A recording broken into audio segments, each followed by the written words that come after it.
Welcome to Luke 21 Radio, a broadcast explaining biblical prophecy in the tradition of St. Augustine. And now, from Greenville, South Carolina, here's your host, Steve Wood. Hello, this is Steve Wood, and welcome to Luke 21 as we study biblical prophecy together. And we are again in that utterly important chapter in the book of Revelation for understanding not only the entire book of Revelation, but for what particularly the Bible says about prophecy. Revelation 20 is just so incredibly important. And I'm going to be talking today about a topic in Revelation 20 that's often minimized, even overlooked, but it's of supreme importance. It's called the little season of Revelation 20, and we're going to have a handout available I prepared just for the little season. So this will be our third handout in Revelation 20. Do you think I think this chapter is important? I do. But before we get far, I have to tell you that I'm holding in my hand a new book that I promised for quite a while. It's been a long time in coming, but it's here. I have the first copy in my hand. It's entitled Transforming Grace: How to Rescue Young Catholics Drowning in a Secular Culture.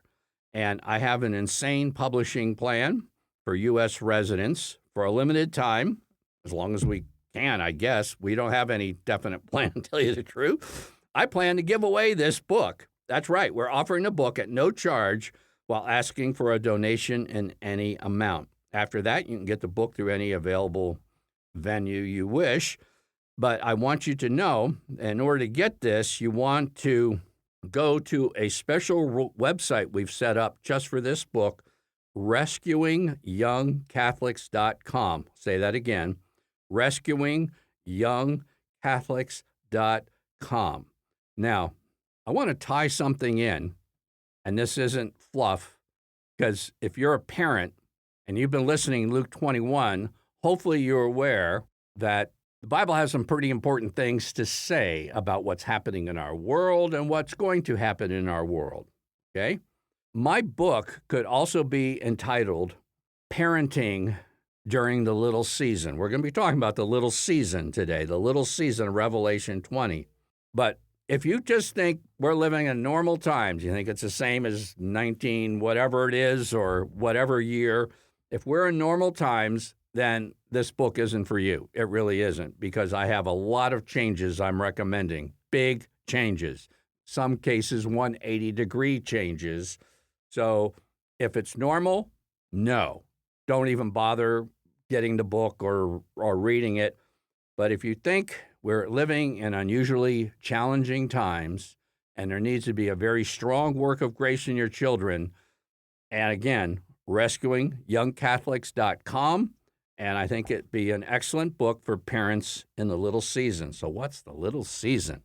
I don't even read about.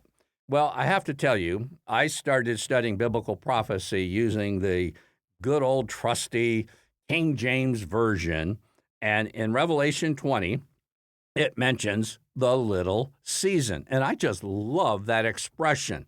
Now, my RSV, Revised Standard Version, Catholic Edition, says a little while. It means the same thing, a little season or a little while.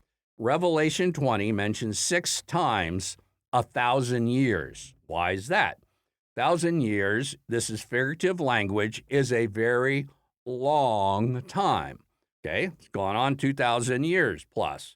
Okay, so the little season relative to the long season is talking about a particular period at the very end of the messianic reign of Jesus in this age. Just prior to the second coming is the little season. And here's 3 things you need to know or listen for about the little season in Revelation 20. The 1,000 years and the little season are contrasted. This is a way of encouragement, because things are going to get real bad, just give you a little advance notice, during the little season. So it's not going to go on for 2,000 years.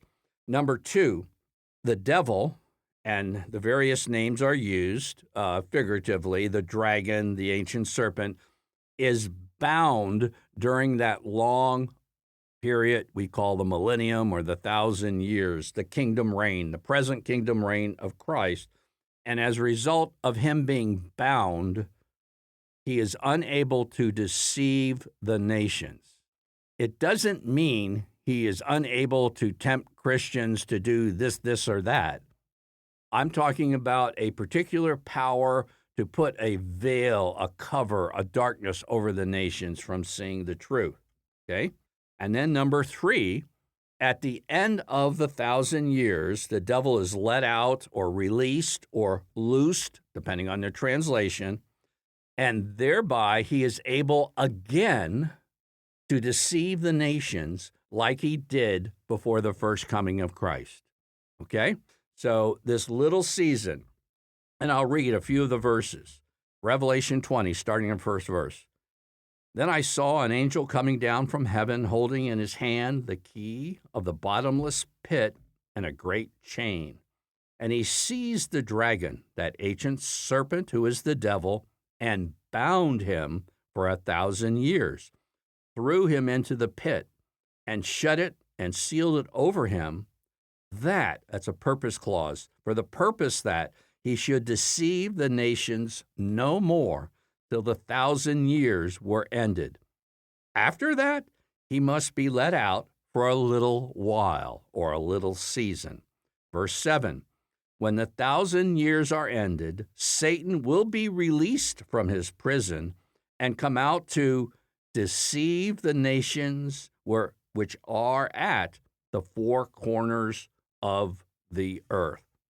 Now, again, I have a special handout for the little season in Revelation 20.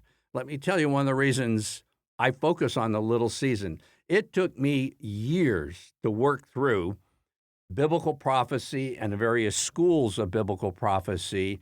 And one of the things that helped me get to what's called the amillennial position, or better, the present day millennium, the present day reign of Christ, is that I noticed both in the pre-mill viewpoint of the millennium, little is made of the little season.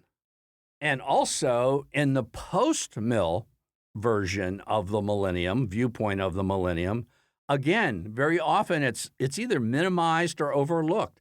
I think I mentioned in another broadcast, I read a whole book on Revelation 20. It's a small book, but one of the experts in the post-mill viewpoint, and he never mentioned the little season in the entire book. I looked for it. So in any case, you're going to have a diagram, and I'll show you. You have the cross, and then after the cross, the ascension of Jesus. Jesus ascends to his throne. That's the kingdom, the present kingdom.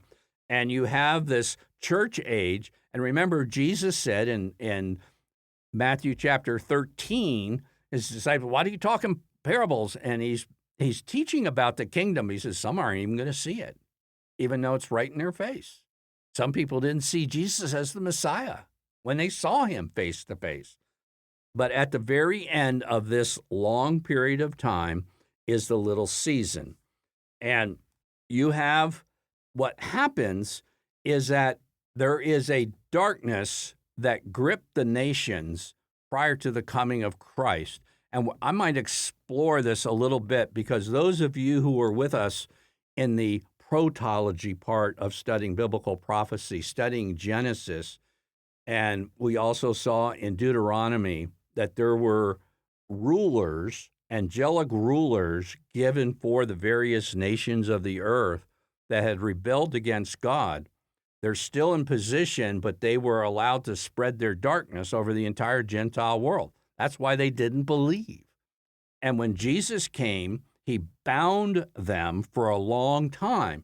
If Jesus didn't bind them, the Great Commission would have fallen flat in its face. Christianity would have never have gotten out of ancient Israel. But as a result, it spread worldwide. Why? Well, we read in Matthew chapter 4, verses 16 and 17, the people who sat in darkness have seen a great light. And those who sat in the region and shadow of death, light has dawned. From that time, Jesus began to preach, saying, repent for the kingdom of heaven is at hand. And boom, there it goes. So at the very end of this long period, we're calling the millennium or the kingdom reign of Jesus, Satan will be released from the abyss. That's the word for this pit in Revelation 20. It's the same thing we read about in Revelation 9. We'll tie all this together in another episode. But he will again be able to plunge the nations of the world into darkness and deception. So this is going to be a big but brief reversal. And there will be unparalleled wickedness and persecution, because the little season will be like concentrated wickedness from Nero, from Nebuchadnezzar, from Hitler, from Pol Pot, from Stalin, you name it. It'll all be concentrated into, according to many church fathers, about a 3.5-year reign of the Antichrist. But preceding that, there has to be a great apostasy. And apostasy, the word picture is to like fall from. And to apostatize means that you have to have faith in order to fall from faith. And basically, what the little season is a worldwide move where Christianity has gone into the various cultures, and then there's an apostasy, a falling away. That's the deception that Satan is able to do that then prepares the world for the reign of the Antichrist. And this is pretty important. It's good to put together certain scriptures. Revelation 20, this little season or this little while, is talking about the great apostasy. And it's the exact same situation that St. Paul talks about in 2 Thessalonians chapter 2. And the real important part of 2 Thessalonians chapter 2 has been dropped from the Catholic lectionary. So Catholics will never hear this if you don't read your own Bible. 2 Thessalonians 2 talks about the same event as what goes on in the little season, the deception of the nations. And then when they get far enough into apostasy, then the Antichrist comes. That's the platform. That's the foundation for the rise of the Antichrist. St. Paul writes in 2 Thessalonians 2:3, "Let no one deceive you in any way, for that day will not come until a rebellion or apostasy comes first, and the man of lawlessness," that's the Antichrist, "is revealed, the son of perdition."